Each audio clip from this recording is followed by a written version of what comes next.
Hello, this is Vipin from DW institute west fort Thrissur. ഒരു common ആയിട്ട് കേൾക്കുന്ന ഒരു പ്രൊനൗൺസിയേഷൻ മിസ്റ്റേക്കാണ് ഞാൻ ഇന്ന് പറയുന്നത്. അതായത് പലപ്പോഴും പലതിലും ഞാൻ കേട്ടിട്ടുണ്ട് ഗോയിത്തെ എക്സാം ആണെന്ന് പലരും പറയുന്നത് കേട്ടിട്ടുണ്ട്. ശരിക്കും അത് ഗോയിത്തെ അല്ല, ഗ്യോത്തെ. ഇത്രയേ ഉള്ളൂ. ഗ്യോത്തെ ഇൻസ്റ്റിറ്റ്യൂട്ട് അല്ലെങ്കിൽ ഗ്യോത്തെ സെൻട്രം അങ്ങനെയാണ് പറയേണ്ടത്. അതേപോലെ തന്നെ രണ്ട് വാക്കുകളാണ് നമുക്ക് പലപ്പോഴും ഒരു ടോപ്പിക് പ്രസന്റ് ചെയ്യുന്ന സമയത്ത്, ഒരു തേമ പ്രസന്റ് ചെയ്യുന്ന സമയത്ത് പറയുന്ന രണ്ട് വാക്കുകളാണ് എ ഔട്ടോ എന്നുള്ളത്. അത് എ ഔട്ടോ തന്നെയാണ്, പക്ഷെ അത് ഇ ബുക്ക് എന്നുള്ള വേർഡ് വരുന്ന സമയത്ത് അത് എ ബുക്ക് അല്ല, അത് ഇ ബുക്ക് തന്നെയാണ്. അപ്പൊ ഇത്തരം കാര്യങ്ങൾ നിങ്ങൾക്ക് തന്നെ ചെക്ക് ചെയ്യാവുന്നുള്ളൂ.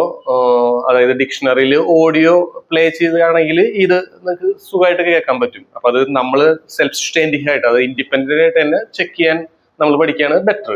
അപ്പൊ ഇത്തരം കോമൺ മിസ്റ്റേക്സ് കേൾക്കുന്നതുകൊണ്ട് ഞാൻ നിങ്ങളായിട്ട് ഷെയർ ചെയ്യുന്നു മാത്രം. Okay, thank you.